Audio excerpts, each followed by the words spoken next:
स्वागत है आप सभी का वर्चुअल क्लासेस यूट्यूब चैनल के अंदर। इस वीडियो लेक्चर के अंदर हम डिस्कस करेंगे रीजनरेशन टॉपिक के बारे में कि रीजनरेशन होता क्या है, उसकी डेफिनेशन, डिस्कवरी कब हुई थी, किस एनिमल्स में हुई थी, किस साइंटिस्ट ने की थी, डिग्री ऑफ रीजनरेशन के बारे में स्टडी करेंगे। रीजनरेशन एबिलिटी क्या होती है, इन्वर्टिब्रेट्स के अंदर कौन सी टाइप की रीजनरेशन एबिलिटी होते हैं, ओडेट्स के अंदर रीजनरेशन की एबिलिटी को डिस्कस करेंगे। इसके अलावा टाइप्स ऑफ रीजनरेशन को डिस्कस करेंगे। नेक्स्ट हम डिफरेंस देखेंगे कि आपकी जो रिपेरेटिव रीजनरेशन है और रिस्टोरेटिव रीजनरेशन है, इनमें डिफरेंस क्या है। और एट लास्ट हम डिस्कस करेंगे कि कौन कौन से फैक्टर्स हैं जो अफेक्ट करते हैं रीजनरेशन। तो वन बाय वन स्टडी करते हैं। फर्स्ट हम देखते हैं डेफिनेशंस के बारे में कि व्हाट इज रीजनरेशन। तो रीजनरेशन की बात करें तो रीजनरेशन जो वर्ड है, टू वर्ड से मिलकर बना हुआ है, री एंड जनरेशन। तो इसमें री जो वर्ड है इसका मतलब होता है आपका अगेन, एंड जनरेशन का मतलब होता है जनरेट होना। अब अगेन क्या होना, जनरेट होना बॉडी ऑर्गन्स का या होल ऑर्गेनिजम्स का, उस प्रोसेस को हम क्या बोलते हैं, रीजनरेशन बोलते हैं। तो रीजनरेशन जो प्रोसेस है ये कैसा होता है आपका, पोस्ट एम्ब्रियोनिक क्या होता है आपका फिनोमिना होता है। दैट मीन्स एक बार आपका एम्ब्रियो फॉर्म हो जाए उसके बाद क्या होता है आपके रीजनरेशन, री मतलब अगेन। दैट मीन्स एक बार जाइगोट से आपका क्या हो, आपका एम्ब्रियो फॉर्म हो। अब इस एम्ब्रियो के अंदर कोई भी डैमेज होता है तो इस डैमेज को रिपेयर करना, कोई भी ऑर्गन डैमेज होता है या फिर इसकी बॉडी क्या होती है फ्रेगमेंट्स के अंदर डिवाइड होता है, और ईच फ्रेगमेंट क्या करे, या तो आपका रिपेयर करके फिर से आपका क्या जाए, रीजनरेट कर जाए, रीग्रो कर जाए, या फिर कंप्लीट ऑर्गेनिज्म क्या हो जाए आपका फॉर्म हो जाए। तो इस प्रोसेस को हम क्या बोलते हैं, रीजनरेशन। तो रीजनरेशन का जो फिनोमिना होता है वो कैसा होता है आपका, पोस्ट एम्ब्रियोनिक फिनोमिना होता है। इस रीजनरेशन की बात करें तो रीजनरेशन की जो एबिलिटी है ये कैसी होती है, नेचुरल एबिलिटी होते हैं। दैट मीन्स हम आर्टिफिशियली किसी भी एनिमल्स को इंड्यूस नहीं कर सकते रीजनरेट करने के लिए। तो रीजनरेशन की जो एबिलिटी है ये आपकी कंप्लीटली कैसी होती है, नेचुरल एबिलिटी होती है। इस नेचुरल एबिलिटी के अंदर क्या होता है, जो लिविंग ऑर्गेनिजम्स है वो क्या करता है आपका, रीग्रो करता है। री मतलब अगेन से क्या करता है, ग्रोथ करता है अपने डैमेज और लॉस्ट पार्ट को। और इस डैमेज और लॉस्ट पार्ट से वो क्या करता है, आपके होल बॉडी को क्या करता है आपका, रिकंस्टिट्यूट करता है from the small fragment during the post embryonic life. एक बार एम्ब्रियो की फॉर्मेशन के बाद अगर लिविंग ऑर्गेनिजम्स के किसी भी पार्ट के अंदर डैमेज होता है वो आपका रीग्रो करता है बाय द नेचुरल प्रोसेस। उस प्रोसेस को हम क्या बोलते हैं, रीजनरेशन बोलते हैं। और इस रीजनरेशन प्रोसेस के अंदर क्या होते हैं, जो डेवलपमेंटल जो प्रोसेस होते हैं वो इन्वॉल्व होते हैं, growth, morphogenesis and differentiation। Out of 5 developmental process 3 जो प्रोसेस है वो आपके अकर्स होते हैं रीजनरेशन प्रोसेस में, that is growth, morphogenesis and differentiation। Now we discuss about the discovery of regeneration. तो जो डिस्कवरी है ये फर्स्ट टाइम डिस्कवर हुई थी हाइड्रा, आपका जो एनिमल्स है सिलेंड्रेट का, उसके अंदर फर्स्ट टाइम डिस्कवर की थी बाय साइंटिस्ट अब्राहिम ट्रेम्बली इन 1740। तो अब्राहिम ट्रेम्बली ने 1740 में फर्स्ट टाइम जो रीजनरेशन का जो प्रोसेस है वो आपका डिस्कवर किया था हाइड्रा एनिमल के अंदर, जो आपका बिलोंग्स करता है फाइलम सिलेंड्रेट से बिलोंग करता है। Now we discuss about degree of regeneration. तो रीजनरेशन की जो एबिलिटी है ये नहीं कि आपके सभी एनिमल्स के अंदर प्रेजेंट होती है। अगर हम इनवर्टिब्रेट्स और वर्टिब्रेट्स की अगर हम कंपैरिजन करें तो इनवर्टिब्रेट्स के अंदर क्या होता है, हाई पावर ऑफ रीजनरेशन की एबिलिटी होती है as compare to higher vertebrates animals, higher कोडेड एनिमल्स। तो जो कैपेसिटी है रीजनरेशन की आपकी वेरीज करती है in different extent in different animals. Different animals के अंदर क्या होते हैं, डिफरेंट रेट से क्या होता है आपकी रीजनरेशन होती है, डिफरेंट टाइप की क्या होती है आपकी रीजनरेशन होती है। तो अगर हम कैपेसिटी ऑफ रीजनरेशन की बात करें तो आपकी डिग्री जो होती है along the evolution, because in the response of higher complexity and higher sexual reproduction efficiency के कारण आपकी जो एफिशिएंसी है, कैपेबिलिटी है रीजनरेशन की, वो क्या होगी आपकी डिक्रीज होगी। दैट मीन्स अगर हम लोअर ऑर्गेनिजम्स की बात करें तो लोअर जो ऑर्गेनिजम्स है उनके अंदर जो रीजनरेशन की एबिलिटी है वो कैसी होती है आपकी, हाई रीजनरेशन की एबिलिटी होती है as compare to complex organisms. आपके जो कॉम्प्लेक्स ऑर्गेनिजम्स है उनके अंदर रीजनरेशन की एबिलिटी कैसी होती है आपकी,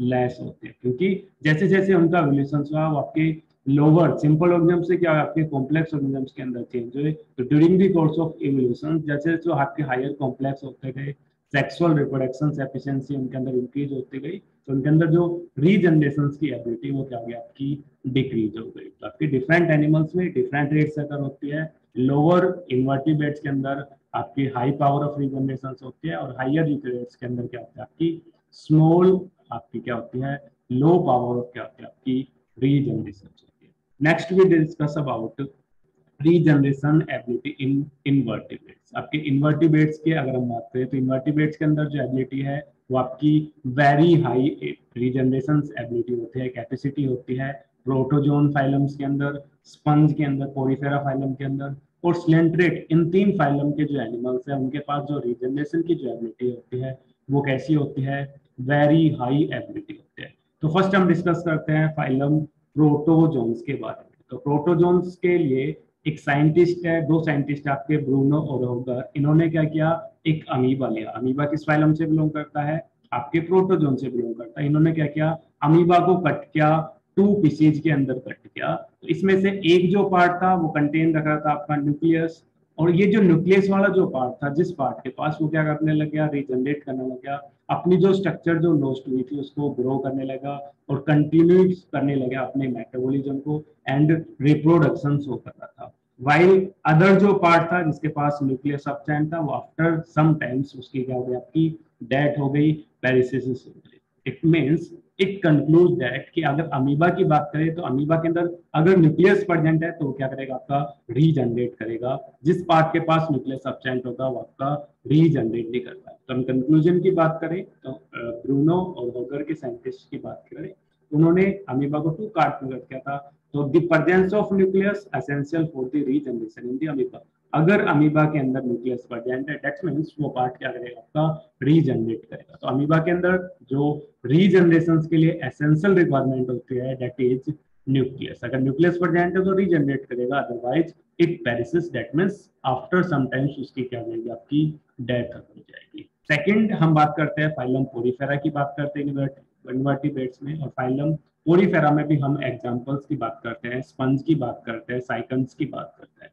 तो इस साइकन के पास भी क्या होती है, एबिलिटी होती है, आपकी हाई पावर ऑफ एबिलिटी होती है रीजनरेशन की। इससे क्या होता है, अगर हम इसको चोप कर दे स्मॉल स्मॉल फ्रेगमेंट्स के अंदर, तो ईच जो फ्रेगमेंट है वो क्या करेगा, एंटायर बॉडी को क्या कर सकता है, आपका रिकंस्ट्रक्ट कर सकता है फ्रॉम आइसोलेटेड बॉडी सेल्स। उन आइसोलेटेड बॉडी सेल्स से क्या कर सकता है, आपका रिकंस्ट्रक्ट कर सकता है। तो इसके लिए एक साइंटिस्ट है जिन्होंने स्पंज को क्या कहा, आपका रीजनरेशन को एक्सपेरिमेंट परफॉर्म किया, रीजनरेशन की एबिलिटी को नो करने के लिए, जानने के लिए। इसको हम विल्सन एक्सपेरिमेंट्स के नाम से जानते हैं।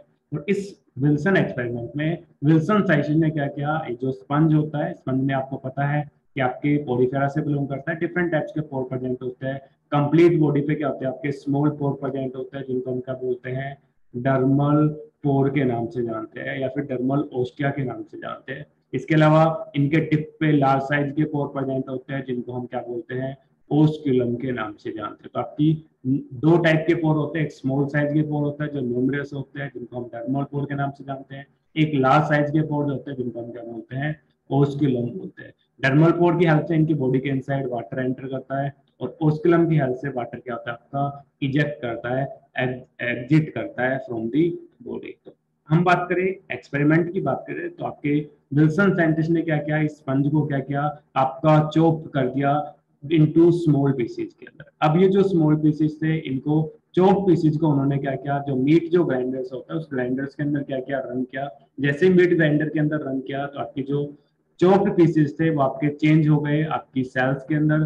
देन आपके जो चॉप्ड पीसेज थे, ग्राइंडेड जो मिक्सचर था, उसको क्या किया गया, स्क्वीज किया गया through the fine silk blotting cloth. Squeeze का मतलब होता है छानना, उन्होंने सिल्क ब्लोटिंग, आपके सिल्क के क्लॉथ से इन ग्राइंडेड जो मिक्सचर था उसको क्या किया, आपका स्क्वीज किया। तो आफ्टर दिस स्क्वीजिंग इसके अंदर क्या होता है, दो टाइप की सेल्स प्रेजेंट होती है, एक आपकी फ्लैजिलेटेड सेल्स प्रेजेंट होते हैं जिनको कोइनोसाइट्स बोलते हैं, और एक नॉन फ्लैजिलेटेड सेल्स प्रेजेंट होते हैं जिनको हम क्या बोलते हैं, अमीबोसाइट्स बोलते हैं। तो आपकी ये दोनों जो सेल्स थी, आपकी डिफरेंट जो सेल थी, आफ्टर दिस सम टाइम्स आपस में क्या होती है, आपकी एग्रीगेट होती है, और एग्रीगेट होकर क्या कर रही थी, क्लस्टर ऑफ सेल्स की फॉर्मेशन करती। After this some times this cluster of cells आपकी रेटिकुलेटेड यूनियन मास की फॉर्मेशन कर रही थी। देन ये रेटिकुलेटेड यूनियन जो मास है ये फॉर्मेशन कर रहा था आपकी स्पॉन्जलेट्स का, और आफ्टर समटाइम्स इस स्पॉन्जलेट से क्या होता है आपका एक न्यू जो स्पंज है, एंटायर जो स्पंज है वो आपका क्या हुआ था, रिकंस्ट्रक्ट हुआ था।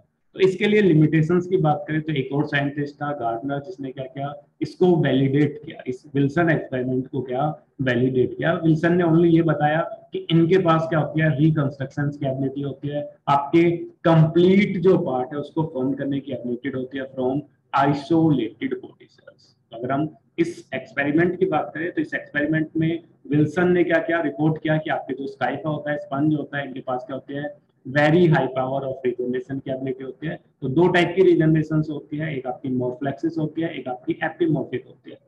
मोरफ्लेक्सिस रिजनरेशन की बात करें तो इनके अंदर क्या होता है, एबिलिटी होती है एंटायर बॉडी की फॉर्म करने के लिए। भाई एपिमॉर्फिक की बात करें तो उसमें क्या होता है, ओनली रिपेरेटिव क्या होती है, रीजनरेशन होती है। तो इन्होंने क्या किया था, he found that Scypha is dissociate into the individual cells. उन्होंने इंडिविजुअल सेल्स के अंदर क्या कर दिया, इनको आपका डिसोसिएट कर दिया। देन इन इंडिविजुअल सेल्स में उन्होंने क्या किया, फिल्टर का through the a fine silk through. Then उन्होंने देखा कि इंडिविजुअल जो सेल थी वो आपकी अमीबोइड मूवमेंट क्या कर रही थी, आपकी शो कर रही थी, और एग्रीगेट होकर क्या कर रही थी, सेल मास का फॉर्मेशन कर रहा था। और ईच जो सेल मास था वो आपका डेवलप हो रहा था स्मॉल फ्रैक्शन ऑफ स्पंज के अंदर इन कल्चर मीडिया। देन एक और साइंटिस्ट आए, गैल्सोन की बात करें, गैल्सोफ की बात करें 1925 में, तो इन्होंने एस्टिमेट किया कि आपकी कितनी इंडिविजुअल सेल्स है वो आपकी ग्रुप टुगेदर होकर क्या करती है, आपके न्यू स्पंज की फॉर्मेशन करती है। उन्होंने एस्टिमेट किया एटलीस्ट मिनिमम क्या होनी चाहिए, आपकी 2000 सेल्स होनी चाहिए, 2000 सेल्स होनी चाहिए आपके न्यू स्पंज को फॉर्म करने के लिए। अगर लेस देन 2000 सेल्स है तो आपका जो स्पंज है वो आपकी न्यू स्पंज को फॉर्म नहीं कर सकता, न्यू बॉडी आपकी फॉर्म नहीं कर सकता।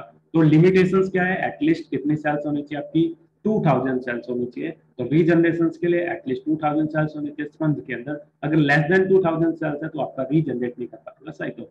अगर हम अमीबा की बात करें तो हमने अमीबा में देखा था कि आपके न्यूक्लियस के पास एबिलिटी थी किसकी, रीजनरेशन की। सेम अगर हम स्काइफा की बात करें तो स्काइफा के अंदर क्या होता है, आपकी 200 सेल्स रिक्वायर्ड होती है, नेसेसरी होती है to produce a new sponge. इसके अलावा ही ऑल्सो रिपोर्टेड दैट कि इनके अंदर जो आर्क्योसाइट जो सेल्स होती है, ठीक है, ये आर्क्योसाइट्स आपकी स्टेम सेल्स होती है जो प्रेजेंट होती है मीजोगिल के अंदर, जो एक्ट करती है एज ए टोटीपोटेंट सेल। तो स्टेम सेल डिफरेंट टाइप की होती है, टोटीपोटेंट, फ्लोरोपोटेंट। तो आपकी टोटीपोटेंट सेल्स होती है, अगर ये सेल्स आपकी प्रेजेंट है तभी आपकी जो सेल्स है वो क्या करेगी, आपकी रीजनरेट करेगी। तो आपकी आर्क्योसाइट सेल्स कैसी होती है, आपकी टोटीपोटेंट सेल्स है। इसके अलावा ही ऑल्सो कंफर्म दैट कि आपकी जो स्पंज की जो सेल्स होती है इनके अंदर जो एग्रीगेशन होता है, अमीबोइड जो मूवमेंट्स हो करके आपके मासेज की फॉर्मेशन करते हैं, सेल मास की फॉर्मेशन करते हैं। तो इनके अंदर जो अट्रैक्शन होता है, असेंबली जो होती है वो कैसे होती है, स्पीसीज स्पेसिफिक असेंबली होती है। ये नहीं कि हमने टू स्पीसीज के जो आपके स्पंज है उनको हमने क्या किया, आपकी डिसोसिएट कर दिया सेल्स के अंदर। तो इनकी इंडिविजुअल जो सेल्स है, मान लो हमने ब्लू कलर से रिप्रेजेंट की है और एक आपके ग्रे कलर से रिप्रेजेंट, तो ये आपकी दोनों सेल्स मान लो डिफरेंट स्पीसीज की जो स्पंज सेल्स है वो आपस में स्पेसिफिक आपके इंटरेक्शन शो नहीं करती। दैट्स व्हाई आपकी कभी भी आपके न्यू स्पंज को फॉर्म नहीं कर पाएगी। तो सेम स्पीसीज की ही सेल्स आपकी कंबाइन होकर सेल मास की फॉर्मेशन करते हैं, वो सेल मास क्या करेगा, आपके न्यू फंक्शन स्पंज को क्या करेगा, आपका फॉर्म करेगा। डिफरेंट स्पीसीज की सेल्स कभी भी ग्रुप टुगेदर होकर सेल मास का फॉर्मेशन नहीं करेगी, ना ही वो आपके कंप्लीट ऑर्गेनिम्स को क्या करेगी, आपका फॉर्म करेगी। नेक्स्ट हम बात करते हैं, थर्ड फाइलम है आपका फाइलम सिलेंट्रेट, जिनके अंदर क्या होता है, आपकी very high power of regeneration occurs होती है। और इसमें भी अगर हम एग्जांपल्स की बात करें तो हम बात करेंगे हाइड्रा की बात करेंगे। तो एक साइंटिस्ट है जिन्होंने क्या किया, इस हाइड्रा को क्या किया, कट किया ट्रांसवर्स स्पीसीज के अंदर 2 और मोर पार्ट्स के अंदर। देन ईच जो पार्ट था, फ्रेगमेंट था, जो आपका स्मॉल एज 0.04 mm साइज का था, वो क्या कर रहा था, आपका ग्रो कर रहा था इनटू ए कंप्लीट ऑर्गेनिज्म। वाइल अगर इससे लेस देन साइज का कोई भी आपका हाइड्रा था वो आपका रीजनरेट नहीं कर पाता। दैट मींस हाइड्रा को रीजनरेट करने के लिए शुड बी जो साइज होना चाहिए हाइड्रा का वो कितना होना चाहिए, आपका 0.04 mm साइज। तो इसके अंदर रीजनरेशन की जो एबिलिटी है दैट मींस वो कंटेन रखती है एटलीस्ट जो साइज होना चाहिए हाइड्रा का वो कितना होना चाहिए, शुड बी 0.04 mm के होना चाहिए, साइज होना चाहिए। जैसे कोई भी एक हाइड्रा है, इस हाइड्रा को हमने क्या कर दिया, टू पीसीज के अंदर कट कर दिया, मोर पीसीज के अंदर कट कर दिया, अगर इस पीस का जो साइज है वो आपका क्या हो, आपका लेस देन क्या हो, आपका लेस देन क्या हो, आपका 0.004 mm साइज का होगा, तो क्या नहीं कर पाएगा, आपका रीजनरेट नहीं कर पाएगा। इसके अलावा इसमें क्या होता है, ईच जो पार्ट, जैसे हमने उसको क्या कर दिया, 3 पार्ट में डिवाइड कर दिया, हमने ए बी सी 3 पार्ट कर दिया, तो ईच जो पार्ट है उसके पास एबिलिटी होती है आपकी रीजनरेट करने के लिए। जैसे इसको हमने 3 पार्ट किया, तो आपका ये एंटीरियर पार्ट है, ये मिडिल पार्ट है और ये आपका पोस्टीरियर पार्ट है। तो ईच पार्ट के पास एबिलिटी होती है, जैसे एंटीरियर पार्ट के पास एबिलिटी होती है कि वो मिडिल पार्ट को और आपके पोस्टीरियर पार्ट को फॉर्म कर सके, वाइल मिडिल पार्ट के पास एबिलिटी होती है कि वो एंटीरियर पार्ट को और पोस्टीरियर पार्ट को फॉर्म कर सके, और पोस्टीरियर पार्ट के पास एबिलिटी होती है कि वो आपके मिडल और एंटीरियर पार्ट को क्या कर सके, आपका रीजनरेट कर सके। तो इसके अंदर जो पोस्टीरियर साइड होते हैं वो आपके एंटीरियर पार्ट को क्या करती है, आपको फॉर्म करती है, वाइल एंटीरियर जो साइड होती है वो क्या करते हैं, आपकी पोस्टीरियर साइड को क्या करते हैं, आपकी फॉर्म करते हैं। तो एंटीरियर साइड की बात करें तो एंटीरियर साइड पे क्या प्रेजेंट होता है, आपके पोस्टीरियर साइड के पास क्या होता है, आपका पैडल डिस्क प्रेजेंट होता है, वाइल एंटीरियर साइड की बात करें तो वहां पे क्या होता है, आपके माउथ एंड टेंटिकल्स प्रेजेंट होते हैं। अब ये रीजनरेट करता है, जैसे हमने बताया कि पोस्टीरियर पार्ट है वो क्या करता है, एंटीरियर पार्ट को फॉर्म करता है, एंटीरियर पार्ट क्या करता है, पोस्टीरियर पार्ट को फॉर्म करता है। दैट मींस एंटीरियर पार्ट पे क्या प्रेजेंट होता है, आपका माउथ प्रेजेंट होता है और आपके टेंटिकल्स प्रेजेंट होते हैं, और आपके पोस्टीरियर पार्ट पे क्या होता है, आपकी पैडल डिस्क प्रेजेंट होती है। पैडल वर्ड यूज किया जाता है फिट के लिए, या अगर हम पोडियम की बात करें, पैडल की बात करें, तो ये यूज किए जाते हैं आपके फुट के लिए यूज किया जाता है। जैसे आप साइकिल चलाते हो तो पैडल होता है जिसपे आप अपना पैर रखते हो, तो उसके लिए हम पैडल वर्ड यूज करते हो। तो पैडल वर्ड आपकी बायोलॉजी में भी यूज किया जाता है, आपके फुट के लिए यूज किया जाता है। तो आपकी पैडल डिस्क को क्या करते हैं, आपके फॉर्म करते हैं। तो आपका पोस्टीरियर पार्ट क्या कर रहा है, एंटीरियर पार्ट को फॉर्म कर रहा है, एंटीरियर पार्ट किसको फॉर्म कर रहा है, पोस्टीरियर पार्ट को फॉर्म कर रहा है। तो आफ्टर दी रीजनरेशन मान लो हमने एंटीरियर पार्ट को रिमूव कर दिया, तो आपका पोस्टीरियर पार्ट क्या करेगा, माउथ और टेंटिकल को फॉर्मेशन कर देगा। अगर हम पोस्टीरियर पार्ट को रिलीज कर देंगे तो एंटीरियर पार्ट क्या करेगा, आपके पैडल डिस्क को फॉर्मेशन करेगा। दैट मींस आपकी जो पोलैरिटी, ओरिजिनल जो पोलैरिटी है वो आफ्टर दी रीजनरेशन क्या होगी, आपकी रिटेन रहेगी। तो हाइड्रा के अंदर जो ओरिजिनल जो पोलैरिटी है वो क्या होती है, आपकी रिटेन रहती है आफ्टर दी रीजनरेशन। जैसे अगर हम एक्सपेरिमेंट आपके डायग्राम की बात करें, जनरल डायग्राम की बात करें, तो आपके हाइड्रा का डायग्राम है, एंटीरियर पार्ट के अंदर क्या प्रेजेंट होता है, आपका हेड वाले रीजन के पास आपके टेंटिकल्स प्रेजेंट होते हैं, हाइपोस्टोम प्रेजेंट होता है, वाइल अगर हम पोस्टीरियर पार्ट की बात करें तो वहाँ पे पैडल डिस्क प्रेजेंट होता है, फुट क्या होता है, आपका प्रेजेंट होता है। ठीक है, ये तो जनरल बात होगी। अब हम बात करते हैं एक्सपेरिमेंट्स की बात करते हैं। तो इस एक्सपेरिमेंट में हमने क्या किया, आपका ये एक पेरेंट हाइड्रा है,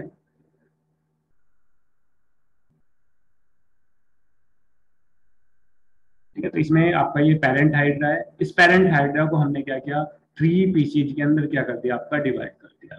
ठीक है, तो इसमें जो ब्लैक जो रीजन है ये आपका पेरेंट है, डेट मीन्स आपका ओल्ड पार्ट है। एक जो पार्ट है इसको हमने, इसमें मिडिल में जो पार्ट है आपका ओल्ड पार्ट है, तो इसके मिडिल पार्ट के पास एबिलिटी है कि आपका रीजनरेट कर सकता है हेड वाले पार्ट को और आपके पोस्टीरियर पार्ट को। तो आफ्टर दिस समटाइम्स ये जो आपका ब्लैक जो रीजन है, आपका ये जो फ्रेगमेंट है हाइड्रा का, ये क्या कर रहा है, एक न्यू पार्ट को क्या कर रहा है, आपका फॉर्म कर रहा है after the regeneration of anterior regions and posterior regions. While अगर इसके लोअर पार्ट की बात करें, पोस्टीरियर पार्ट की बात करें, तो इस पोस्टीरियर पार्ट के पास भी एबिलिटी है आपके मिडिल पीस को और आपके एंटीरियर पार्ट को रीजनरेट करने की। तो आफ्टर दिस समटाइम्स जो पोस्टीरियर जो पार्ट है वो क्या कर रहा है, आपके एंटीरियर और मिडिल पार्ट को क्या कर रहा है, फॉर्म कर रहा है। तो ओल्ड पार्ट से, लोअर ओल्ड पार्ट से क्या हो गया, एक और कंप्लीट हाइड्रा की फॉर्मेशन हो गया। इसी तरह अगर हम एंटीरियर पार्ट की बात करें, जो आपका ओल्ड पार्ट है, ब्लैक पार्ट से रिप्रेजेंटेड है, तो ये आपका समटाइम्स क्या कर रहा है, आपका आपके मिडिल पीस को और लोअर जो पार्ट है आपके पोस्टीरियर पार्ट को क्या कर रहा है, रीजनरेट करके एक न्यू हाइड्रा को फॉर्म कर रहा है। दैट मींस ईच जो पार्ट होता है, हमने 3 पार्ट में डिवाइड किया, तो आपके क्या हो गए, 3 जो हाइड्रा है वो आपके क्या हो गए, फॉर्म हो गए। तो आपके रीजनरेशन की एबिलिटी होती है हाइड्रा के पास, रीस्टोरेटिव रीजनरेशन होते हैं, मोरफ्लेक्सिस रीजनरेशन क्या होती है, आपकी अकर होती है। अगर इन सेगमेंट का जो साइज है वो क्या होगा, आपका 0.04 mm से क्या होगा, आपका स्मॉल होगा, तो ये जो पार्ट है, फ्रेगमेंट है हाइड्रा का, वो आपका क्या कर पाएगा, रीजनरेट नहीं कर पाएगा।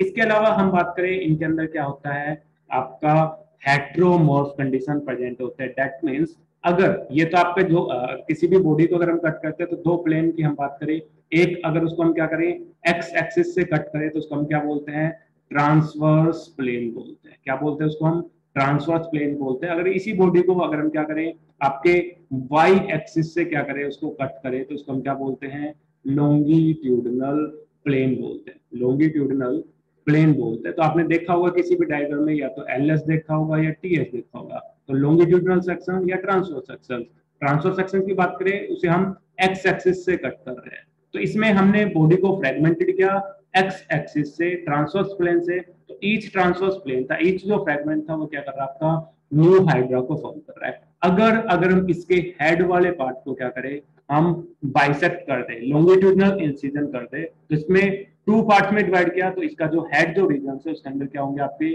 टू हेड की फॉर्मेशन होगी, जिसको हम क्या बोलेंगे, हेट्रोमॉर्फ। डिफरेंट मॉर्फोलॉजी क्या होगी आपकी, फॉर्म होगी। टू हेडेड क्या होगा आपका, हाइड्रा फॉर्म होगा, जिसको हम क्या बोलेंगे, हेट्रोमॉर्फ कंडीशंस बोलेंगे। आप कोई भी डायग्राम कंसीडर कर सकते हो, बुक वाला डायग्राम भी कंसीडर कर सकते हो, ये वाला भी डायग्राम कंसीडर कर सकते हो। ठीक है, तो हाइड्रा है, इसके पास क्या होती है आपकी रीजनरेशन की एबिलिटी होती है। इसके अलावा इनके पास क्या होती है आपकी रिपीटेटिव रीजनरेशन की एबिलिटी। ये नहीं कि आपको एक बार इसको फ्रेगमेंट में कर दिया तो एक ही बार ये रीजनरेट करेगा, ये मल्टीपल टाइम क्या करता है आपका, रिपीटेटिवली क्या करता है आपका, रीजनरेट करता है। दैट्स व्हाई बोल रहे हैं कि हाइड्रा के पास क्या होती है आपकी रिपीटेटिव रीजनरेशन होती है। इसके अलावा जैसे कि हमने बताया, ऑल्सो नोटिस दैट कि आपका जो हाइपोस्टोमल जो रीजन होता है हाइड्रा का, अगर उसको हम वर्टिकली अगर क्या कट करें, लॉन्गिट्यूडनल कट करें टू पीसेज के अंदर, तो इसके अंदर क्या होते हैं, टू हेडेड क्या होता है आपके हाइड्रा को फॉर्म होती है। ठीक है, तो जैसा कि हमने बताया इनके अंदर क्या होती है, मोरफ्लेक्टिव और आपकी कैसी होती है, रिपीटेटिव रीजनरेशन होता है। मोरफ्लेक्टिव मतलब रिस्टोरेटिव, कंप्लीट ऑर्गेनिजम्स आपका फॉर्म होता है। रिपीटेटिव मींस ये नहीं कि एक सिंगल बॉडी रीजनरेट करेगा होल बॉडी के अंदर, मल्टीपल टाइम क्या होता है इनके अंदर रीजनरेशन होता है, रिपीटेटिव रीजनरेशन होता है। इसीलिए हम हाइड्रा को क्या बोलते हैं, वर्चुअली इमोर्टल्स बोलते हैं, बिकॉज इनके अंदर क्या होती है, रिपीटेटिव रीजनरेशन होती है। नेक्स्ट हम बात करते हैं कि आपके जैसे जो हाइड्रा होता है, इनके अंदर क्या होता है, आपके मोर्फोजेनिक एक आपके ग्रेडियंट होते हैं, आपके मोर्फोजन प्रेजेंट होते हैं, जो आपके रीच करते हैं साइट ऑफ कट के पास, और जो लॉस जो पार्ट है उसको फिर से क्या करते हैं, आपके रिकंस्ट्रक्ट करते हैं, रीफॉर्म करते हैं। इसके अलावा हम बात करें आपकी जो ब्रोकन सिमेट्री की बात करें, अगर हम हाइड्रा को क्या करें, टिश्यू फ्रेगमेंटेड के अंदर डिवाइडेड करें, तो ये टिश्यू फ्रेगमेंट क्या करेगा, ओनली 2 हावर के अंदर क्या करेगा, आपका होलोस्फीयर की फॉर्मेशन करेगा। दैट मींस जो रीजनरेशन होगी आपकी फास्टर होगी। वाइल अगर हम इस हाइड्रा को क्या करें, डिसोसिएटेड कर दे सेल्स के अंदर, तो इसे एग्रीगेट होने में, देन फिर से होलोस्फीयर फॉर्म करने में क्या करता है, आपके 4 हावर का टाइम लगता है। दैट मींस अगर फ्रेगमेंट्स का साइज है तो उसमें रीजनरेशन का रेट क्या होगा आपका, हाई होगा। अगर साइज क्या है आपका, स्मॉल है, सेल्स में डिसोसिएटेड है, तो उसके अंदर रीजनरेशन का जो रेट है वो क्या होगा आपका, स्लो होगा। तो अगर साइज लार्ज है तो रीजनरेशन फास्ट होगी, अगर साइज कम है, इंडिविजुअल सेल्स है, तो जो साइज है रीजनरेशन का वो क्या होगा आपका, डिक्रीज हो जाएगा। अगर लेस देन 0.04 फ्रेगमेंट का साइज है तो आपका रीजनरेट नहीं कर पाएगा। ठीक है, एंड लास्ट हम बात करते हैं आपके सिलेंड्रेट्स की बात करें, तो सिलेंड्रेट्स में क्या होता है, आपका पॉलीमॉर्फिज्म प्रेजेंट होता है, डिफरेंट मॉर्फोलॉजिकल यूनिट प्रेजेंट होते हैं, इंडिविजुअल्स प्रेजेंट होते हैं, और इन डिफरेंट जो इंडिविजुअल्स होते हैं उनको हम क्या बोलते हैं, सिंगल इंडिविजुअल्स को हम क्या बोलते हैं, जूड्स बोलते हैं या पर्सन्स बोलते हैं। तो दो मेन टाइप के जूड्स प्रेजेंट होते हैं, एक आपके पोलिप होता है, एक आपका मेडुसा प्रेजेंट होता है। तो अगर हम इन दोनों जूड्स की बात करें, तो हाईएस्ट जो आपकी रीजनरेशन की एबिलिटी होती है वो आपकी पोलीफ्लोइड फॉर्म के अंदर होती है। वाइल मेडुसोइड फॉर्म की बात करें तो इनके अंदर क्या होता है, आपकी रिड्यूस्ड रीजनरेशन क्या होती है, आपकी प्रेजेंट होता है। अगर दोनों फॉर्म के अगर हम कंपेरिजन करें तो पोलीफ्लोइड फॉर्म के अंदर क्या होता है, आपकी हाई पावर ऑफ रीजनरेशन अगर होती है एज कंपेयर टू मेडुसोइड फॉर्म की बात करें। नेक्स्ट फाइलम की बात करें तो नेक्स्ट फाइलम है आपका प्लेटिहेल्मिन्थस, या फिर हम बात करें प्लेटफॉर्म्स की बात करें तो सभी प्लेटफॉर्म के पास क्या होता है, आपकी रीजनरेशन की एबिलिटी नहीं होती। लाइक हम बात करें फ्लुक्स की बात करें, टेपवर्म की बात करें, तो they do not regenerate great extent. But अगर हम बात करें प्लेन एरिया की बात करें तो प्लेन एरिया के अंदर क्या होता है, आपकी very high power of regeneration होते हैं। दैट मींस अगर लाइक हाइड्रा की तरह इसको हम क्या करें, स्मॉल फ्रेगमेंट्स के अंदर क्या करते हैं, आपका पीसीज करते हैं, डिवाइडेड करते हैं, तो इसमें ईच जो आपका फ्रेगमेंट है वो क्या करता है, कंप्लीट एनिमल्स को क्या कर सकते हैं, आपका फॉर्म कर सकते हो। लाइक हाइड्रा आपके प्लेटफॉर्म के अंदर भी क्या होता है, आपकी रीस्टोरेटिव रीजनरेशन होती है, आपका हेट्रोमॉर्फ क्या करता है, आपका फॉर्म करता है। बट इनके अंदर क्या होता है, आपका एक्सियल ग्रेडियंट होता है। दैट मीन जो मॉर्फोजेंस होते हैं वो आपके हेड पार्ट के अंदर क्या होता है, आपके मैक्सिमम होते हैं। तो हेड पार्ट के अंदर आपके हाईएस्ट होंगे, और आपके टेल वाले पार्ट की बात करें, लोअर पार्ट की बात करें, कोस्टर पार्ट की बात करें, इनकी जो कंसंट्रेशन है वो आपकी ग्रेजुअली क्या होती है, आपकी डिक्रीज होती है। तो अगर हम इनको क्या करें, तीन पीस में डिवाइडेड कर दे, ए बी सी, तो इन तीनों पीसेस में फास्टेस्ट रेट से जो आपका डिवाइड करेगा वो कौन सा करेगा, ए पार्ट डिवाइड करेगा, क्योंकि इसके पास जो मॉर्फोजेंस है जो आपके रीजनरेट कराने में हेल्प करते हैं वो आपके हाईएस्ट प्रेजेंट होते हैं, मैक्सिमम प्रेजेंट होते हैं, हाई कंसेंट्रेशन में प्रेजेंट होते हैं एंटीरियर रीजन्स के अंदर। और सबसे स्लो की बात करें तो सबसे स्लो डिजनरेशन अकर होगी पार्ट सी के अंदर, बिकॉज इसके अंदर जो आपके मोर्फोजेंस है वो आपके क्या है, लेस अमाउंट के अंदर प्रेजेंट है। बट ईच जो पार्ट है वो क्या करेगा, आपका रीजनरेट करेगा, लाइक हाइड्रा। आफ्टर इसके हम बात करें, ए पार्ट आपका ये ओल्डर पार्ट है, ये आपका ओल्डर पार्ट है, ये ओल्डर पार्ट है, ये सभी ओल्डर पार्ट है। आपके जो लोअर वाइट पार्ट है ये क्या होंगे, आपके न्यू फॉर्म्ड होंगे, और आफ्टर दिस सम टाइम्स क्या होंगे, आपके कंप्लीट जो आपके प्लेन एरिया है वो क्या होंगे, आपके फॉर्म हो जाएंगे। आप ये डायग्राम भी कंसीडर कर सकते हो, इसके अलावा ये डायग्राम भी कंसीडर कर सकते हो। सेम है, लाइक हमने हेट्रोमॉर्फ के बारे में पढ़ा था। अगर इंसिडेंट लॉन्गिट्यूडनल इंसिजन आपके सिंगल है तो आपके टू हेडेड होगा, टू लॉन्गिट्यूडनल इंसिजन है तो आपके जो हेड होंगे वो कितने होंगे, थ्री हेड फॉर्म होंगे। अगर आपके थ्री इंसिजन है तो आपके जो हेड है वो क्या होंगे, आपके फोर हेड क्या होंगे, आपके फॉर्म होंगे। ठीक है, तो ये था आपका रीजनरेशन इन प्लेन एरिया। ठीक है, नेक्स्ट हम बात करते हैं कि ये जो प्लेन एरिया होता है इनके अंदर क्या होते हैं, एक सेल्स प्रेजेंट होते हैं, दैट इज नियोब्लास्ट सेल्स। तो अगर हम नॉर्मल वर्म की बात करें तो जैसे कोई भी एक नॉर्मल प्लेनेरियन वर्म था, इसको हमने क्या किया, with the help of radiation इसको हमने क्या कर दिया, किल कर दिया। जैसे इसको रेडिएशन यूज की इस एनिमल्स पे, प्लेन एरिया पे, तो ये जो प्लेन एरिया था ये क्या हो गया, आपका डेड हो गया। ठीक है, इनके अंदर जो नियोब्लास्ट सेल्स थी वो क्या हो गया, आपकी डेड हो गई due to radiation. But after this sometimes हमने क्या किया, इन डेड रेडिएशन के कारण जो डेड हुए थे उन प्लेन एरिया के अंदर क्या किया हमने, एक सिंगल न्यूब्लास्ट सेल्स को क्या किया, इंजेक्ट किया। तो after the injecting the single neoblast cells, ये जो प्लेन एरिया था जो आपका डेड हो गया था ये फिर से क्या हो गया, आपका सर्वाइव हो गया, और आपके नॉर्मल मोड से क्या करने लगा, आपका रिप्रोडक्शन हो गया। तो इट कंक्लूड दैट कि आपके जो प्लेन एरिया होता है इनके अंदर क्या होता है, आपकी नियोब्लास्ट सेल्स प्रेजेंट होती है, और ये नियोब्लास्ट सेल्स क्या करते हैं, आपकी माइग्रेट करते हैं toward the amplitude regions and form the losing part. आपका जो एम्प्लीट्यूड पार्ट होता है, लोस पार्ट होता है, वहां पे क्या करती है, आपके रीच करती है, और उस पार्ट को फिर से क्या करते हैं, आपका रिकंस्ट्रक्ट करती है, रीफॉर्म करते हैं। प्लेन एरिया की बात करें, जैसे कि हम सभी फाइलम में अगर हम कंक्लूजन करें तो हमने फर्स्ट पढ़ा था फाइलम प्रोटोजोआ, जिसके अंदर हमने अमीबा का एग्जांपल पढ़ा था, और अमीबा के अंदर रीजनरेशन की एबिलिटी किसके अंदर थी, आपकी न्यूक्लियस के अंदर प्रेजेंट थी। जिस सेगमेंट के पास, जिस फ्रेगमेंट के पास न्यूक्लियस था, वो सेगमेंट और फ्रेगमेंट क्या कर रहा था, आपका रीजनरेट कर रहा था। वाइल सेकंड हमने फाइलम पढ़ा, डेट इज पोरीफेरा, जिसके अंदर हम स्पंज के बारे में पढ़ा था, और स्पंज के अंदर हमने देखा था स्काइफा के अंदर।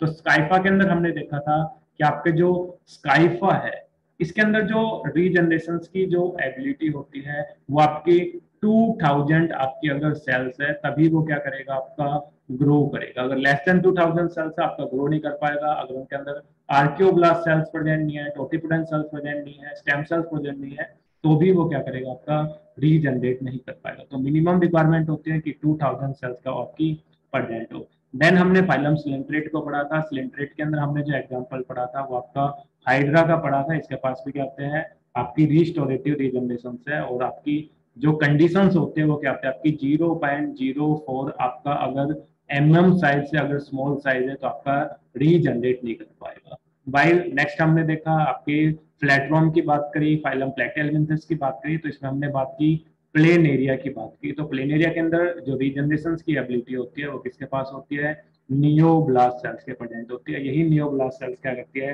रीजनरेशन में हेल्प करती है। तो इन चार एनिमल्स की बात करें, amoeba, sponge, hydra, plain area, तो इन चारों के पास क्या होता है, आपकी रीस्टोरेटिव रीजनरेशन होती है कि एक स्मॉल फ्रेगमेंट भी अगर इनका डिवाइडेड हो जाए तो वो क्या करेगा, होल ऑर्गेनिजम्स को क्या करेगा, आपका फॉर्म करेगा, कंप्लीट बॉडी को क्या करेगा, आपका फॉर्म करेगा। अब हम बात करें नेक्स्ट फाइलम्स की बात करें, अदर फाइलम्स की बात करें, तो सभी फाइलम्स के पास, सभी एनिमल्स के पास क्या होती है, आपके रीजनरेशन की एबिलिटी नहीं होती कि वो कंप्लीट बॉडी को फॉर्म करे। बट कुछ उनके पास एबिलिटी होती है कि वो सर्टेन पार्ट्स ऑफ बॉडी के अंदर क्या कर सकते हैं, रीजनरेशन करते हैं।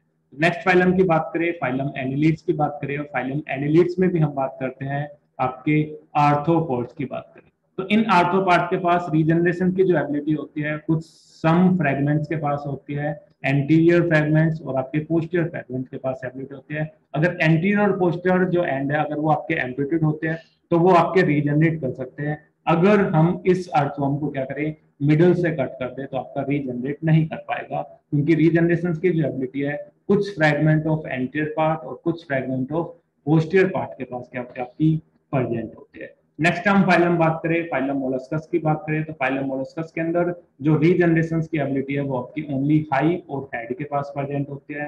फाइलम आर्थ्रोपोडा की बात करें तो आर्थ्रोपोडा के अंदर हम एग्जांपल की बात करें, स्पाइडर्स की बात करें, मकड़ी की बात करें, तो इनके लिम्ब के पास क्या होता है, आपकी रीजनरेशन की एबिलिटी होती है। इसके अलावा हम बात करें आपके कोडेट्स की बात करें, वर्टिब्रेट्स की बात करें, मैमल्स की बात करें, तो इन मैमल्स के पास जो रीजनरेशन की एबिलिटी है वो रेस्ट्रिक्टेड होती है, ओनली टिश्यूज के पास होते हैं। जैसे अगर हम स्किन की बात करें, स्केलेटन टिश्यूज की बात करें, इन्हीं के पास क्या होता है, आपकी पावर होती है रीजनरेशन की। इसके अलावा अगर हम फाइलम निमेटोड्स की बात करें तो फाइलम निमेटोड्स के अंदर हम एग्जांपल बात करें, सिनोरबेट एलिगेंस की बात करें, सी एलिगेंस की बात करें, तो इनके पास और रोटीफर्स के पास क्या होता है, आपकी नो पावर ऑफ रीजनरेशन। ये नहीं है कि सभी एनिमल्स के पास रीजनरेशन की एबिलिटी होती है, इनके अंदर क्या होता है, आपकी रीजनरेशन की एबिलिटी क्या होती है, एब्सेंट होती है। वाइल एनिलिड, मोलस्कस, आर्थ्रोपोड और मैमल्स, आपके जो वर्टिब्रेट्स है, इनके पास क्या होती है, स्मॉल एक्सटेंट पे ओनली रिपेरेटिव रीजनरेशन होते हैं। इसके अलावा हमने प्लेनेरिया, अमीबा, स्काइफा, इनके अंदर हमने देखा, इनके अंदर क्या होती है, आपकी रीस्टोरेटिव रीजनरेशन होते हैं, कंप्लीट बॉडी क्या होती है, आपकी फॉर्म होती है। नेक्स्ट हम बात करते हैं कोडेट्स के अंदर, बात करते हैं कि रीजनरेशन की एबिलिटी कोडेट्स के अंदर किस किसके पास होती है, किन ऑर्गन्स के पास प्रेजेंट होते हैं। तो फर्स्ट हम बात करते हैं ट्यूनिकेट्स की बात करते हैं, और इसमें हम एग्जांपल देखते हैं एसिडियंस की बात करते हैं। तो एसिडियंस के अंदर भी हम एग्जांपल लेते हैं हर्डमानिया के अंदर। हर्डमानिया की जो बडल सेल्स है इनके पास एबिलिटी होती है कि it give rise to a fully functional organs, एक फुली फंक्शनल ऑर्गन्स को क्या कर सकते हैं, आपके फॉर्म कर सकते हैं। नेक्स्ट हम बात करें साइक्लोस्टोम्स की बात करें, तो इनके अंदर अमोइसीटस लार्वा की बात करें, पैट्रिजन लार्वा की बात करें, तो इनके अंदर जो रीजनरेशन की एबिलिटी होती है वो लार्वा के अंदर प्रेजेंट होती है। वाइल अगर हम अडल्ट पर्सन की बात करें तो उनके पास जो पावर है रीजनरेशन की वो क्या होती है, आपकी अब्सेंट होती है। अगर हम फिशेज की बात करें तो फिशेज के अंदर जो रीजनरेशन की एबिलिटी है वो रेस्ट्रिक्टेड होती है ओनली फिन्स वाले पार्ट के अंदर। और अगर हम एम्फीबियंस की बात करें तो एम्फीबियंस के अंदर रीजनरेशन की जो एबिलिटी है वो आपकी प्रेजेंट होती है ओनली लिम्स के अंदर। जैसे अगर हम सैलामेंडर की बात करें, न्यूट्स की बात करें, अगर एक्जोइटल लार्वा की बात करें तो इनके पास जो रीजनरेशन की एबिलिटी होती है वो होती है आपकी लिम्स के अंदर।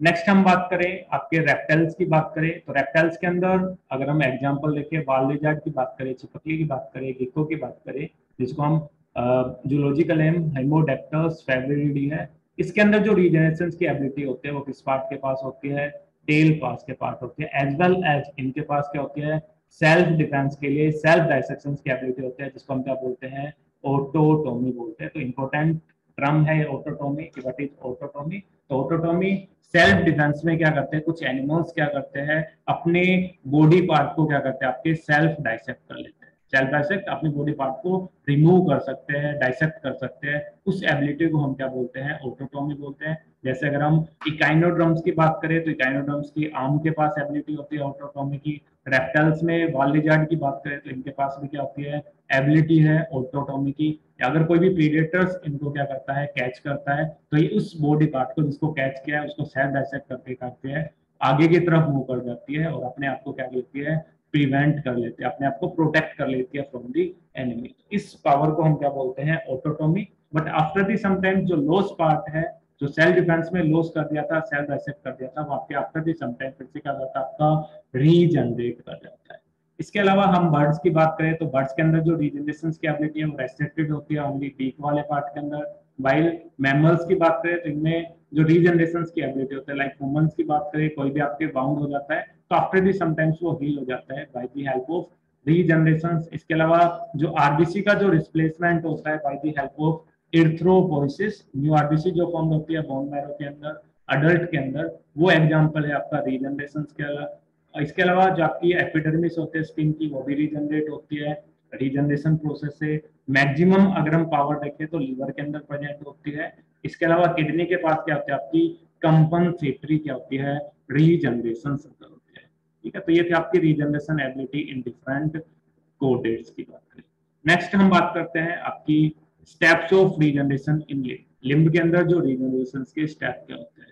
तो फर्स्ट कोई भी आपका जो पार्ट है वो आपका क्या हो गया, एम्पुटेड हो गया, कट हो गया, लॉस हो गया। तो आफ्टर दिस समटाइम्स जो कट जो पार्ट है, एम्पुटेड जो पार्ट है, वो क्या करता है अपने वाउंड पार्ट को क्या करता है हील करता है। आफ्टर दिस समटाइम्स वाउंडेड जो पार्ट है, हिलेड जो पार्ट है, उसके अंदर क्या होता है आपका डी डिफरेंशिएशन अकर होता है। ये डी डिफरेंशिएट पार्ट आपका ग्रो करना स्टार्ट करता है आपकी early bud, middle bud, late bud, और आफ्टर दी ग्रोथ ये क्या होता है आपका प्लेटेड के अंदर चेंज होता है। देन इसके अंदर क्या होता है आपका डिफरेंशिएशन होता है, दैट मींस स्पेशलाइजेशन होता है। आफ्टर दिस स्पेशलाइजेशन क्या होता है आपकी कंप्लीट लिम्ब क्या होता है आपकी फॉर्म होते हैं। जैसे अगर हम इस डायग्राम में देखें तो आपका ये एम्पुटेड पार्ट है, एम्पुटेड पार्ट आपका धीरे धीरे आपका ग्रो होके कंप्लीट क्या करेगा आपके लिम्ब के अंदर क्या हो जाएगा आपका चेंज हो जाएगा bye the process of regeneration. तो ये रीजनरेशन का जो एबिलिटी है, जैसे अगर हम बात करें, अगर हम लिम्स की बात करें या फिर हम वाल लिजार्ड के अंदर टेल की बात करें, तो जो स्टेप्स होते हैं वो आपके क्या होते हैं सिमिलर होते हैं। एम्पुटेशन, बाउंड हेयर, differentiation, early bud, middle bud, late bud, palette, early differentiation, then complete क्या होगी आपकी टेल या लिम्ब क्या हो जाएगी आपकी फॉर्म हो जाएगी। नेक्स्ट हम बात करते हैं टाइप्स ऑफ रीजनरेशन की बात करते हैं। तो जो रीजनरेशन है ये आपकी दो टाइप की होती है, एक होती है रिपेरेटिव रीजनरेशन, सेकंड होती है रीस्टोरेटिव रीजनरेशन। जैसे नाम से पता लग रहा है इसमें ओनली क्या होता है आपका रिपेयर अगर होते हैं, दैट मींस इसमें जो डैमेज जो सेल्स है बॉडी की वो क्या होते हैं आपकी रिपेयर होते हैं। रिस्टोरेटिव की बात करें तो इसमें क्या होता है कंप्लीट लॉस जो पार्ट होता है उससे क्या होता है होल बॉडी क्या होता है आपकी फॉर्म होती है, रीस्टोर हो जाती है, दैट मींस हम क्या बोलते हैं रीस्टोरेटिव रीजनरेशन बोलते हैं। तो फर्स्ट हम बात करें आपके रिपेरेटिव रीजनरेशन की बात करें तो ये रिपेरेटिव जो रीजनरेशन है ये कॉमन फिनोमिना होता है, बहुत इन्वर्टिब्रेट्स में भी प्रेजेंट होते हैं और आपके वर्टिब्रेट्स के अंदर भी प्रेजेंट होते हैं। जैसे हमने एग्जांपल पढ़े थे इन्वर्टिब्रेट्स के अंदर आपके अमीबा की बात करें, हाइड्रा की बात करें, या फिर अगर हम प्लेन एरिया की बात करें तो इनके अंदर क्या होती है आपकी इनके अंदर रिपेरेटिव रीजनरेशन होती है। ये आपका रॉन्ग हो गया, ये आपके इन्वर्टिब्रेट्स के अंदर भी प्रेजेंट होती है। जैसे अदर इन्वर्टिब्रेट्स में हमने देखा था कि आपकी ओनली रिपेरेटिव रीजनरेशन होती है, इसके अलावा ये वर्टिब्रेट्स में भी प्रेजेंट होते हैं। बट रिस्टोरेटिव रीजनरेशन वो आपकी ओनली किसके अंदर होती है आपके इनवर्टिब्रेट्स के अंदर प्रेजेंट होते हैं। जैसे कि हमने बताया था कि जैसे जैसे कॉम्प्लेक्सिटी इंक्रीज होगी तो जो रीजनरेशन की जो एबिलिटी है वो कर जाएगी आपकी डिक्रीज हो जाएगी। तो एग्जांपल थोड़ा आपका मिस हो गया था। तो इनवर्टिब्रेट्स वर्टिब्रेट दोनों के अंदर क्या होता है आपकी रिपेरेटिव रीजनरेशन होते हैं। अभी डेफिनेशन हम देखिए इसमें ओनली डैमेज सेल्स क्या होते हैं आपकी रिपेयर्स होती है। ठीक है, अगर हम एग्जांपल्स की बात करें रिपेरेटिव रीजनरेशन का एग्जांपल की बात करें तो फर्स्ट हम देख सकते हैं हीलिंग ऑफ बाउंड, एग्जांपल्स है ह्यूमन बींग्स के अंदर आपके रिपेरेटिव रीजनरेशन का। इसके अलावा ह्यूमन बींग्स के अंदर रिप्लेसमेंट होती है डेड आरबीसी की by new RBC by the process of erythropoiesis occurs inside the bone marrow with the help of erythroblast cells. ये भी एग्जांपल है रिपेरेटिव रीजनरेशन का। इसके अलावा मैक्सिमम जो रिपेरेटिव रीजनरेशन प्रेजेंट होती है मैमल्स के अंदर वो किसके पास प्रेजेंट होती है, लीवर के पास प्रेजेंट होती है। अगर हम सर्जिकली लीवर को क्या करते हैं रिमूव करते हैं और देन जो सेल्स प्रेजेंट होते हैं रिमेनिंग जो सेल्स प्रेजेंट होती है लीवर की वो अंडरगो रिपेटिटिव माइक्रो डिविजन जाके क्या करती है ओरिजिनल वॉल्यूम ऑफ लिवर को क्या करते हैं आपकी फॉर्म कर सकते हैं। It also example of reparative regeneration. Next example की हम बात करें कि आपके जो इंसेक्ट्स वगैरह होते हैं इनके पास एबिलिटी होती है आपकी मोल्टिंग की और कैडिसिस की। या फिर अगर हम रेप्टाइल्स की बात करें तो आप कुछ टाइम के बाद उनका जो एक्सोस्केलेटन होता है, जो स्किन होती है वो आपकी क्या होती है मोल्ट होती है। तो ये जो मोल्ट स्किन है वो आपकी फिर से क्या होती है आपकी रीजनरेट होती है। तो ये जो मोल्टिंग और कैडिस है ये आपका एग्जाम्पल है रिपेरेटिव रीजनरेशन का। इसके अलावा हम बात करें किडनी की बात करें तो अगर ह्यूमन बींग्स के अंदर एक किडनी क्या हो जाए आपकी लॉस्ट हो जाए तो आपकी जो अदर जो किडनी है, रेस्ट जो किडनी है, नॉर्मल जो किडनी है वो क्या करती है अपने साइज को इनलार्ज करती है और टेकन ओवर कर लेती है फंक्शन ऑफ मिसिंग किडनी। जो मिसिंग किडनी है उसके फंक्शन को क्या कर लेते हैं टेक ओवर कर लेती है। इसको हम क्या बोलते हैं कंपनसेटरी रीजन से, क्योंकि इसके अंदर क्या आपका कंपनसेशन अकर्स हो रहा है। It is also example of reparative regeneration. इसके अलावा कुछ फ्रैक्चर्स वगैरह होता है, और आफ्टर दी समटाइम्स जो फ्रैक्चर्स होते हैं स्केलेटन टिश्यूज के अंदर, ये आपके फिर से क्या हो जाता है, आपके रीजनरेट कर जाते हैं, आपके हील कर जाते हैं। It also example of reparative regeneration. इसके अलावा हम बात करें आपके जो टेंडोन्स होते हैं कनेक्टिव टिश्यूज के अंदर, इनके अंदर जो कोई भी लेजाइन हो जाते हैं, इनका जो रिप्लेसमेंट होता है, it also example of reparative regeneration. टेंडोन्स की बात करें तो टेंडोन्स क्या होते हैं, जैसे आपकी जो बोन्स है, इन ये जो बोन्स है इनसे क्या होता है, आपकी मसल्स अटैच होती है with the help of tendon. तो टेंडोन्स मसल्स को क्या करते हैं, आपके बोन्स के साथ क्या करते हैं, अटैच करने का काम करते हैं। अगर इन टेंडोन्स के अंदर कोई भी लेजाइन होते हैं तो आपके क्या करते हैं, रिपेयर हो जाते हैं with the help of reparative regeneration. Next है आपका रिस्टोरेटिव रीजनरेशन। जैसा कि हमने बताया था कि रिस्टोरेटिव रीजनरेशन के अंदर क्या होता है, आपके बॉडी फ्रेगमेंट से क्या होता है, होल बॉडी की क्या होती है, आपकी फॉर्मेशन सफर होती है। और जो रिस्टोरेटिव रीजनरेशन है ये आपका कॉमन प्रोसेस होता है इनवर्टिब्रेट्स के अंदर, while reparative both invertebrate vertebrate के अंदर प्रेजेंट होते हैं। तो रिस्टोरेटिव रीजनरेशन आपके प्रेजेंट होते हैं ओनली इनवर्टिब्रेट्स के अंदर क्या होती है, प्रेजेंट होते हैं। ठीक है, जैसे हम एग्जांपल्स की बात करें तो जो हम वहाँ पे बाय मिस्टेक्स एग्जांपल बताए थे, आपका हाइड्रा है, आपके स्काइफा है, आपके स्पंज के अंदर, फाइलम पॉलीफेरा के अंदर प्लेटफॉर्म की बात करें तो इन हाइड्रा के पास, स्काइफा के पास और प्लेटफॉर्म के पास क्या होती है, एबिलिटी होती है रीजनरेशन की। अगर इनको हम फ्रेगमेंट्स के कट कर दें तो ये क्या कर सकते हैं, आपकी होल बॉडी को क्या कर सकते हैं, फॉर्म कर सकते हैं फ्रॉम दीज बॉडी फ्रेगमेंट्स। ठीक है, इसके अलावा हमने बताया था इंपॉर्टेंट टर्म है दैट इज ऑटोटोमी, आपकी casting of part of the body from the animals under threat. कोई भी थ्रेट कंडीशन है उसमें सेल्फ डिफेंस के लिए अपने बॉडी पार्ट को कास्टिंग ऑफ करना या फिर आपका सेल्फ डाइसेक्ट करना क्या कहलाता है, आपका ऑटोटोमी कहलाता है। एग्जांपल्स की बात करें, जैसे हमने सिलामेंडर की बात करें तो उसमें उसके जो लिम्ब है वो आपके ऑटोटोमी कास्टिंग ऑफ कर सकता है। हेमिडेक्टाइल्स वालिजार्ड की बात करें तो उनके टेल के पास ऑटोटोमी की एबिलिटी प्रेजेंट होती है। इसके अलावा इकाइनोड्रम्स की बात करें तो उनके इकाइनोड्रम्स के अंदर जो आर्म्स प्रेजेंट होती है, उन आर्म के पास क्या होती है, आपकी ऑटोटोमी की क्या होती है, एबिलिटी होती है। सेल्फ डाइसेक्शन की एबिलिटी अगर होती है। नेक्स्ट हम बात करें मैकेनिज्म ऑफ रीजनरेशन। तो मैकेनिज्म ऑफ रीजनरेशन की बात करें तो टू प्राइमरी मैकेनिज्म प्रेजेंट होता है। एक इसके अंदर होता है आपका मोर्फ्लेक्सिस रीजनरेशन होता है, और सेकंड कौन सा होता है, आपका एपिमॉर्फिक रीजनरेशन प्रेजेंट होता है। तो आपका जो मोर्फ्लेक्सिस रीजनरेशन अगर होता है ये आपके प्रेजेंट होता है रिस्टोरेटिव रीजनरेशन के अंदर। रिस्टोरेटिव जो रीजनरेशन है इनके अंदर क्या होता है, आपका मोर्फ्लेक्सिस फिनोमिना रिपेयर का मैकेनिज्म प्रेजेंट होता है। वाइल आपके रिपेरेटिव की बात करें तो रिपेरेटिव रीजनरेशन के अंदर जो फिनोमिना होता है वो कौन सा होता है, आपका एम्पीमॉर्फोसिस का फिनोमिना होता है। तो रिस्टोरेटिव मोर्फ्लेक्सिस के अंदर प्रेजेंट होता है। तो हमने जो रिस्टोरेटिव रीजनरेशन पढ़ी है उसके जो एग्जांपल्स होंगे दैट मींस स्पंज की बात करें, प्लेटफॉर्म की बात करें या फिर हाइड्रा की बात करें, तो इनके अंदर जो रीजनरेशन होती है वो कौन सी होती है, मैकेनिज्म जो होता है रिपेयर का वो कौन सा होता है, मोर्फ्लेक्सिस मैकेनिज्म होता है रीजनरेशन का। और मोर्फ्लेक्सिस जो रीजनरेशन है, जैसा कि डेफिनेशन रिस्टोरेटिव की है, इसमें कंप्लीट बॉडी क्या होती है, आपकी फॉर्म होती है। बट जो फिनोमिना होता है मैकेनिज्म का वो क्या होता है, आपका रीओरिएंटेशन और रीमॉडलिंग के कारण क्या होती है, आपकी मोर्फोलेक्टिक या मोर्फ्लेक्सिस रीजनरेशन क्या होती है, अकर होती है। वाइल अगर हम बात करें एपिमॉर्फिक रीजनरेशन की बात करें, एपिमॉर्फोसिस रीजनरेशन की बात करें, तो इसमें क्या होता है, ओनली सेवरल बॉडी पार्ट क्या होते हैं, आपके फॉर्म होते हैं, ऑर्गन फॉर्म होते हैं, टिश्यू फॉर्म होते हैं by the proliferation and differentiation के कारण फॉर्म होते हैं। तो इसमें रीड ओरिएंटेशन के कारण क्या होते हैं, आपके कंप्लीट बॉडी फॉर्म हो रही है। इनके अंदर प्रोलिफरेशन और डिफरेंशिएशन के कारण क्या होता है, आपकी एपिमॉर्फोसिस रीजनरेशन होती है।